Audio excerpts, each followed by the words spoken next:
Assalamualaikum warahmatullahi wabarakatuh. Halo guys. We will review the writing course material with Associate Lecturer Dr. Fasrul SS MTD.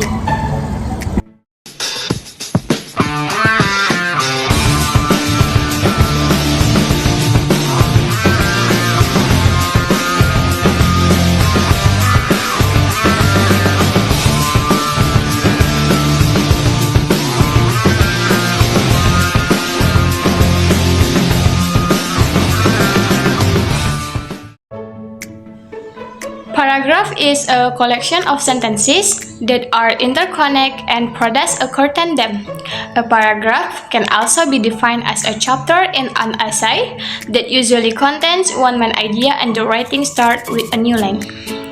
In order for us to know whether it's a paragraph or not, and how we can say that it's a paragraph, so every paragraph must have a main idea, where the main idea can be located at the beginning, middle, or end of the sentences.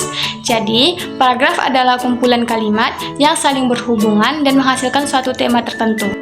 Agar kita dapat mengetahui apakah itu sebuah paragraf atau bukan, dan bagaimana kita dapat mengatakan bahwa itu adalah sebuah paragraf, jadi setiap paragraf itu harus memiliki ide pokok, di mana ide pokok tersebut dapat berada di awal, tengah, maupun di akhir kalimat. For example, benefits of trees. Trees produce various benefits for human and other living things. Trees are usable as a source of food, industry, and medicine. One of the most important roles of trees for human and other living things is to produce the fresh air that exists in the world. So, the main idea in paragraph is the benefits of trees for human and other living things. Number 2 is essay. Essay is a structured piece of writing that expresses the reader's perspective, analysis, or argument on a particular topic. It typically consists of an introduction, body, paragraphs, and a conclusion. Essays are commonly used in academic, professional, and creative settings to present ideas clearly and persuasively. For the example, the importance of reading books. Reading books is a highly beneficial habit for expanding knowledge and improving personal growth. Through books, we can learn about various subjects, from science and history to life lessons. Additionally, reading trains the mind to think critically and enhances language skills. In this digital era, although information is easily accessible online, books remain a reliable and in-depth source of knowledge. Therefore, making reading a daily routine is a small step that can have a significant impact on personal development and future success. Narrative essay. Narrative essay is a form of writing that tells a story from the author's point of view. Unlike other types of essay, narrative essay allow for more personal reflection, as they focus on personal experience, memories, or events. The purpose of a narrative essay is often to share lessons or insights from the experience being told.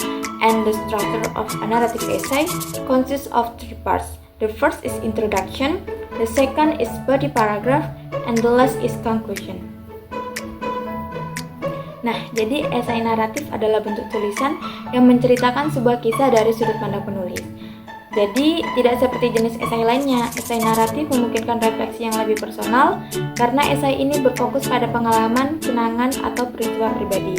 Dan tujuan dari esai naratif seringkali untuk berbagi pelajaran atau wawasan yang diambil dari pengalaman yang diceritakan.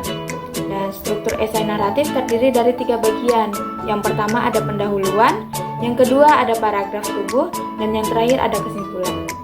Okay, for the example, we can see in the text that there are sentences perfectly right. The sentence is, I was terrified on my first day of lesson, and the instructor was patient and kind.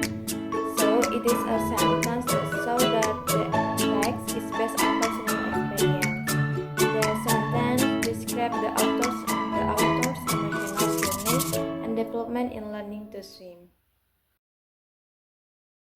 Descriptive essay. Descriptive essay is a type of essay that describes a person, place, object, event, or experience in detail.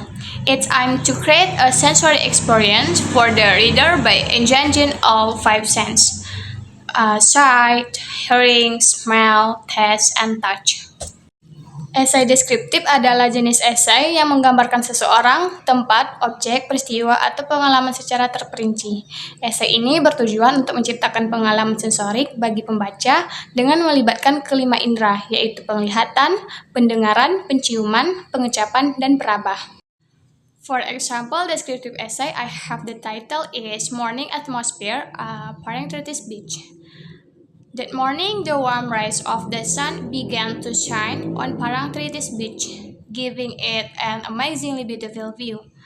This famous beach in Yogyakarta has always captivated the heart of visitors, both local and foreign. The morning sky at Parangtritis Beach displayed an amazing color gradation, a blend of light blue, orange, and pink that blends beautifully. The wave that rolled gently toward the shoreline seemed to welcome anyone who stands on the edge. Fine grains of sand feel soft underfoot, providing a natural sensation of relaxation. Expository essay. An expository essay is a type of essay that aims to explain or describe something in a clear and focused way. Expository essay use fact to inform the reader about a topic. Keyword of expository essay is a fact. Jadi, expository essay adalah jenis essay yang bertujuan untuk memberikan informasi, menjelaskan dan menjabarkan suatu topik secara mendalam kepada pembaca. Essay ini juga bersifat informatif dan objektif, yang berarti penulis memberikan opini pribadi atau argumen yang subjektif, tetapi fokus pada penyimpanan fakta, data, dan penjelasan yang jelas dan logis. Example essay. Example essay provide example about something. In this type of essay, example act as supporting material to explain or clarify a generalization. The key to good exemplification essay is to use enough detail and specific example to get the point across. Jadi, example essay adalah jenis essay yang digunakan untuk menggambarkan atau menjelaskan suatu topik dengan memberikan contoh-contoh yang konkret dan relevan. Tujuan utama dari essay adalah untuk membuat ide atau topik lebih mudah dipahami oleh pembaca melalui penggunaan contoh-contoh yang spesifik. Contoh-contoh tersebut bisa berasal dari pengalaman, data, dan situasi yang relevan yang membantu memperjelas poin yang ingin disampaikan oleh penulis. For the example, reading is an often underestimated activity, but it has many important benefits for individual development. This is the main idea. These skills are highly useful in both professional and personal life. This is the analysis.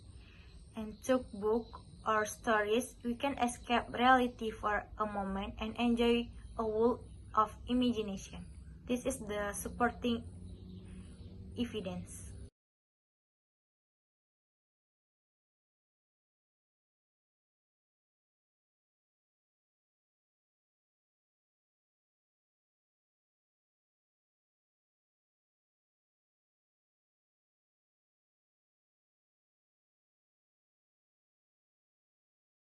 For the example, reading is an often underestimated activity, but it has many important benefits for individual development. This is the main idea. These skills are highly useful in both professional and personal life. This is the analysis. And took book or stories, we can escape reality for a moment and enjoy a world of imagination. This is the supporting evidence.